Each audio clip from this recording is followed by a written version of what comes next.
Welcome everybody to your Seven Square Podcast Leadership Tips with Mr. Corey Sigue. Corey, how's it going today? Oh man, we're all good. Just keeping it what I'm building. That's what I got to take it from the last one. If you didn't listen to that last one, I'm building. Oh yeah, we got to build, and I'm gonna take it from my man Tyrell. We world building, not just building, we world building. So whatever you do, make sure it's affecting other people and get the job done. Now, we've been talking leadership tips. We've been talking about things that affect leaders and how leaders can implement certain issues, but we want to take it back a step. We want to talk about some things that leaders face. And I know Corey has a great topic for us tonight. So jump right into it. Yeah, so I really want to talk about and share this with anybody who just took over any type of leadership role, or you just started a business, and you're looking for that team. Anybody who really just stepped into a role and you're like, you know what, I got some people that I have to look after.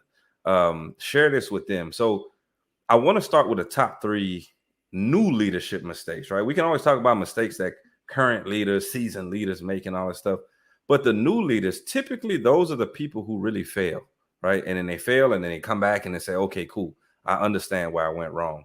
But I'll just kick it off with the first one. For me, and if you listen to a few podcasts ago, we talked about integrity. It's just not the number one thing I would say is that as far as new mistakes, you don't do the right thing, right? And what I mean by that is you go in, you rah or you don't, depending on the type of person, and you're like, man, we're gonna get these numbers, we're gonna get productivity, we're gonna get sales, we're gonna push business, we're gonna do a great job, and then all of a sudden, ghosts. And then your team is looking like, so every day I got to come in and I got to bust my behind. And then you over here doing what? I'm not really sure.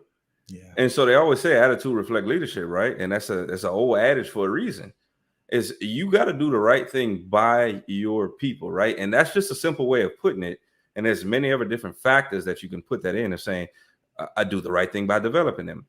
Sometimes it's like doing the right thing by not hiring this person, because this isn't really what you. If this person says, hey, my dream and my goal is to really be an engineer, and you run a smoothie company, I'm not really sure that this is the fit for you.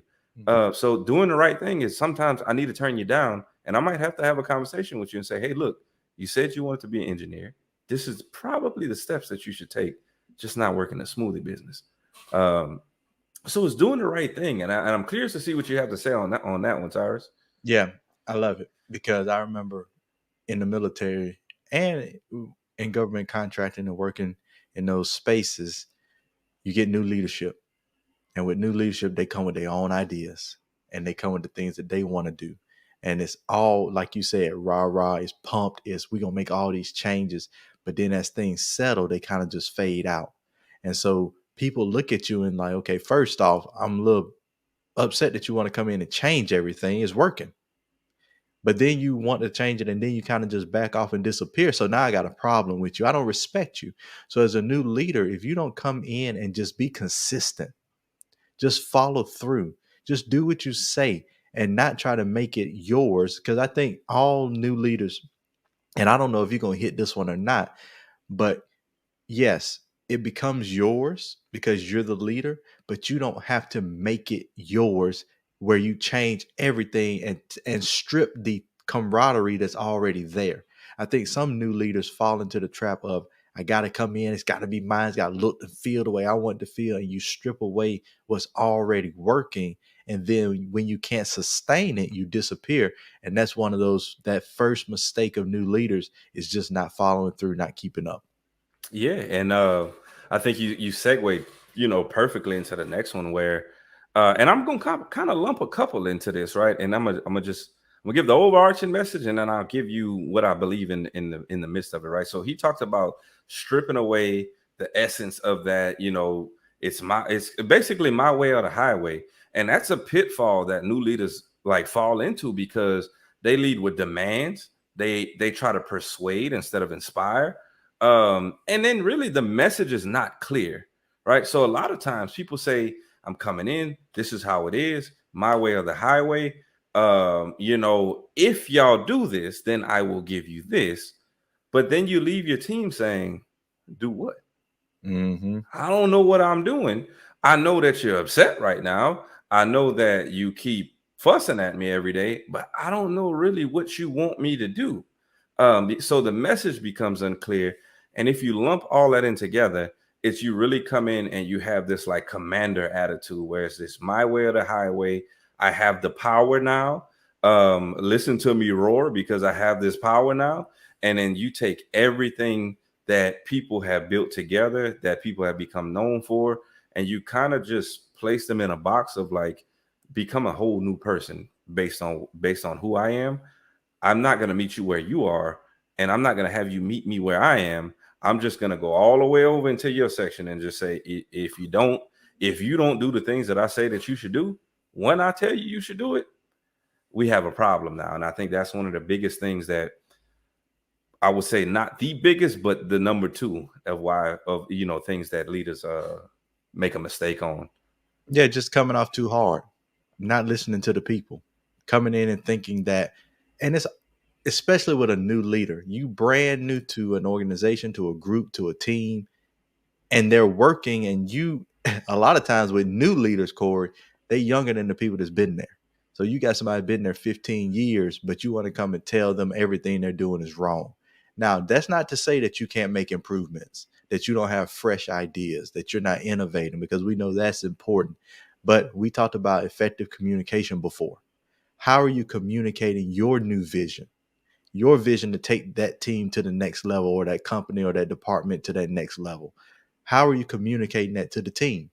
Are you giving that to where they can resonate, feel it, and buy into it? So don't make the second mistake by just running in. You got to be doing it my way or the highway. My math teacher used to tell us that. He used to show us one way how to do something. We like, Mr. Wiggins, you can do it this way and get the answer. He say my way or the highway. So if you do it, get the right answer, but don't show the work the way he did, you get a zero.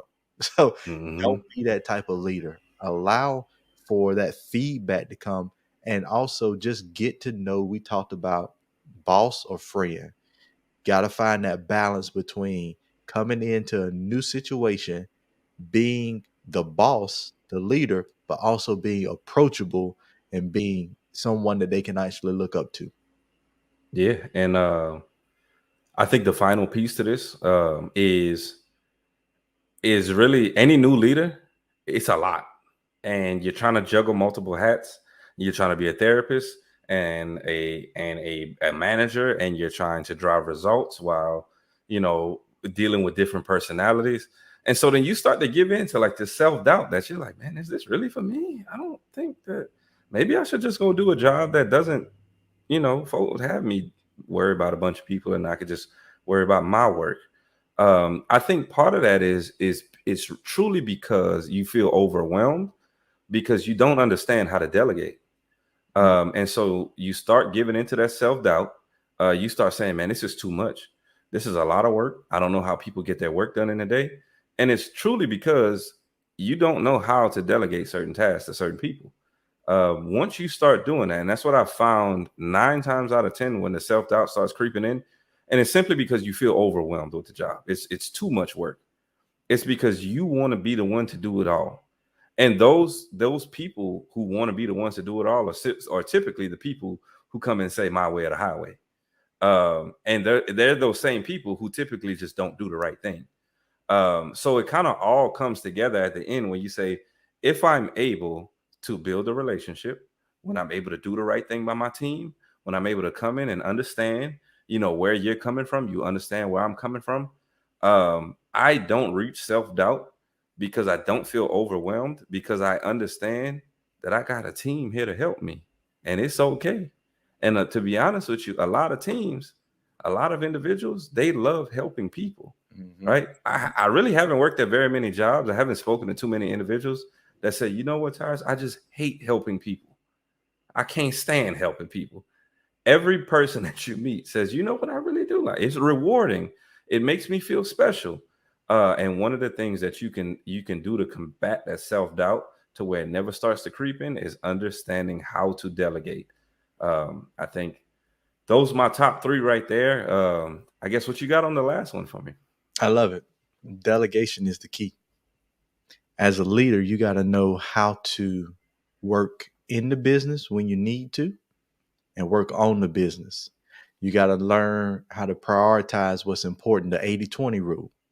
What am I spending 20% of my time on that's actually moving the needle?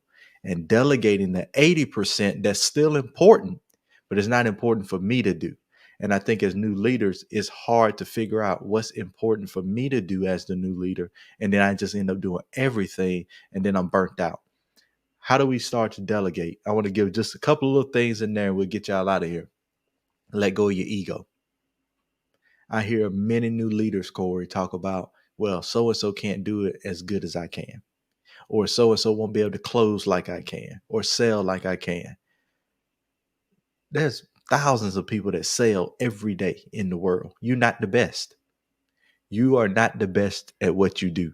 And I know they tell you, I'm going against the grain where they say I'm the best in the world. No, you're not. There's always somebody else that's even up to, that's topping it. There's always somebody else. And it's not because you're not great. It's just because that there are different people with different skill sets that may be able to weave in a little bit differently. So let go of your ego, pass on the buck, and delegate the things that you don't absolutely have to do. Another way to kind of figure that out is delegate the things that you're not good at. Like, why are you holding on to the things that cause you stress as a leader? You don't have to hold it all. Trust. You got to build trust with your team. You got to allow them to learn, to grow. You may be a new leader with new team members. Everybody's growing. So you got to learn to let go of that ego. You got to learn to figure out what's important and you got to learn to trust. And again, to put all the three together, walking, actually being authentic, actually doing what you say you're going to do and doing it, being relational, and not being the boss. You ain't got to come in with guerrilla tactics. You can come in with a smoother way. You know, you come in with a guerrilla, you knocking everything, just beating your Yeah. chest. You the big man on the block. Nobody cares. You do that, people won't do work. And then lastly, delegate and allow the team to be the team. If you want to be solo, go do solo work and lead yourself. But if you want to lead teams, allow them to work with you. That's all I got, Corey. What you got? Anything else? Yeah, I think I'll just close it out by saying this. If you want to avoid all three of those mistakes, especially, new leaders, even if you're listening to this and you've been in the game for a while and you say, you know what, I think it's always good to refresh. If you focus less on building fences and you focus more on building tables, you'll succeed at these. I love it. That's the way to close that thing out. And if you need help understanding how to build that table, reach out to us, connect with us. You can catch us at www.tshivers.com, www.coreysigue.com. Any one of those places will get you to us where we can connect and just take you to that next level and really give you insight on those things that we're talking about. Because the best thing a new leader can do is learn from the mistakes of others and not make the mistakes on their own.